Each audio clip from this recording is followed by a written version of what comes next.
Welcome back, viewers. You are still tuned into Prime Live. We're about to delve into a very important conversation where migrants are in the spotlight after communities went on a rampage in Naledi, Sharpeville, and now in Bronkhorstspruit, where foreign-owned spaza shops have been ransacked and closed down. This is following incidents of suspected food poisoning of children who have died or either fell ill after allegedly eating snacks from these stores. We are joined this evening by the chairperson of the African Diaspora Global Network, Dr. Vusi Sibanda, who is my guest this evening to help us unpack these issues related to this development. Good evening, Dr. Vusi. Thank you so much for joining us on Prime Live. Good evening. Thank you very much, and good evening to the viewers at home. Thank you so much for your time and for joining us this evening. Now, we know that this issue is extremely multi-layered and there are a lot of valid concerns when it comes to the food safety, and now we're also seeing a very strong anti-immigrant sentiment that has been developing. What is your assessment of what we are currently seeing?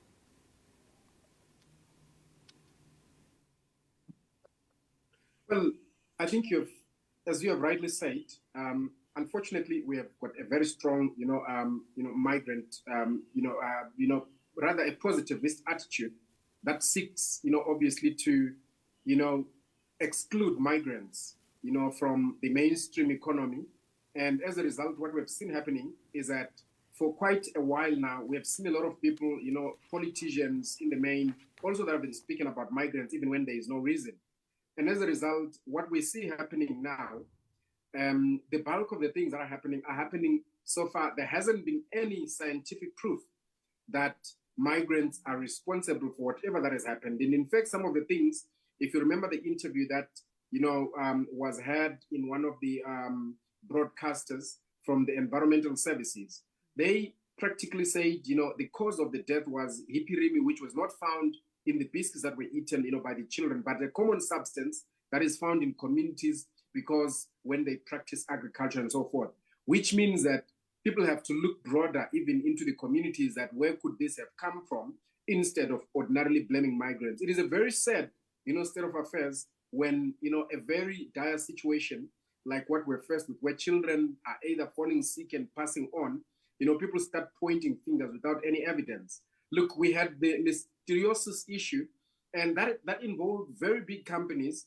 not just small providers. So it's very important that scientifically proven, causes are brought to the fore, rather than just, lashing onto the migrant community, looting, destroying, and burning, their properties.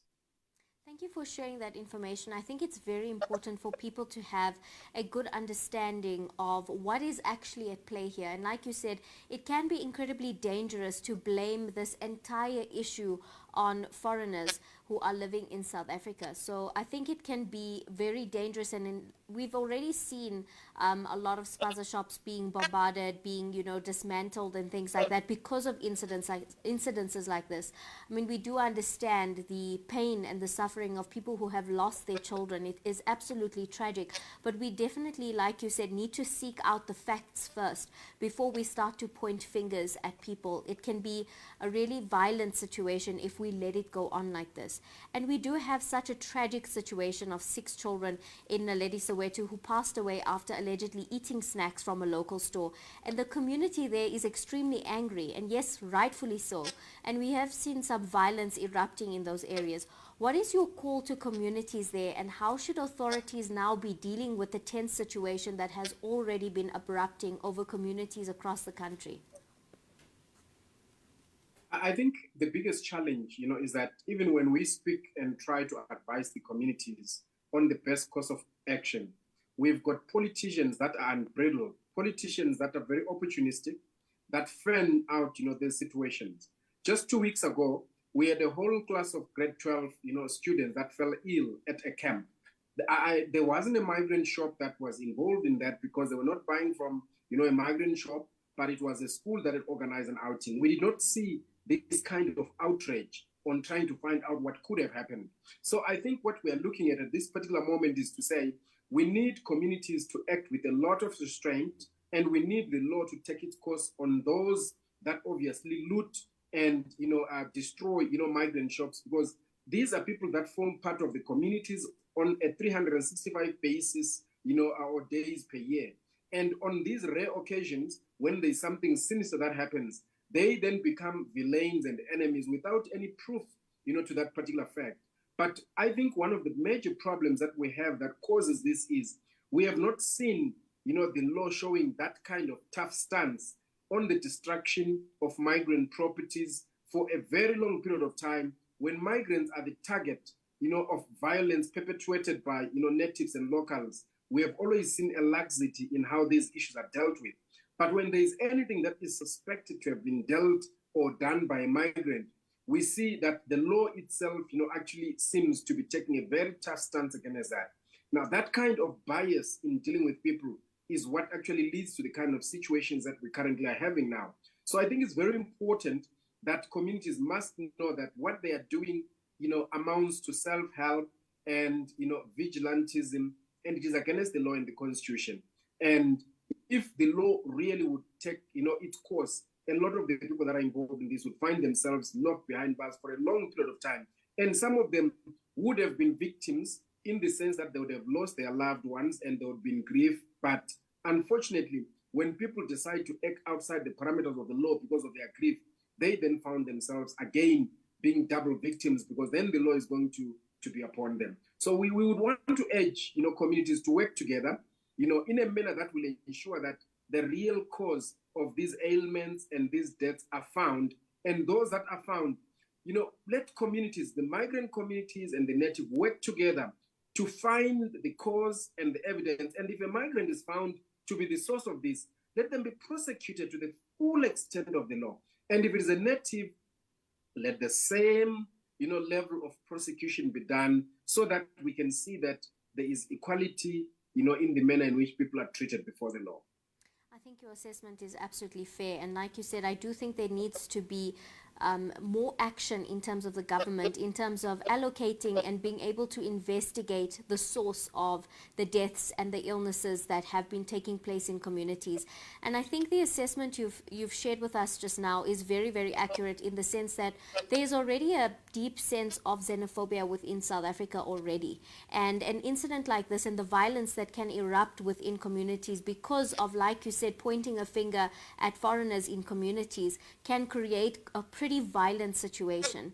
And I think absolutely what you say is that the law should be what stands in place, and we do need to see more action from government in terms of really finding the source of what is causing these ailments and illnesses. And until we have the evidence to be able to prove that, we should take it easy. But what I also want to talk about is, what do you say about the position by some people who have called for the removal of all foreign-owned spaza shops in the townships? Look, again, that's why I'm saying I think the challenge that we're having is that you've got people that, one, are going out because they want to enter the spaza shop business and monopolize it. There are business people who would be business people. And the very funny part is that a lot of these local business people, they even get some form of financing and financial assistance, from the government. But they want to accrue to themselves an unfair competition. And if particularly you have got regard to the majority of the people that are in the spaza shop business, these are mainly migrants who are refugees and asylum seekers that are thoroughly protected by municipal and international law. And the law then allows them to actually have, all the basic, human rights that are, within, the Bill of Rights, to make sure that they can, fend for themselves and get into business. Now, you then find that because there are people that do not understand the law, they simply go out and say, these are foreigners, we don't want them in our communities. But they do not understand the circumstances that place them there. So you find that there's a lot of envy, and this envy comes from the fact that a lot of the locals that are doing this business, they're not learning how the migrant community are doing their business, particularly in terms, when people learn, small and medium enterprise, operations, they learn that the edge of small business providers is that they provide after service, or rather late services that are more convenient to the community. At 8 o'clock in the evening, at 9 o'clock, at 10 o'clock, you find these spaza shops are open. And as early as 5 in the morning, this is when the community cannot buy from supermarkets like, your ShopRite and your Pick and Pay. So that is where the niche is. Now, but the bulk of our local, spaza shop owners, they want to open their shop at 9 o'clock and close at 4 or 5 o'clock. And that they're operating almost as if they were ShopRite and Pick and Pay.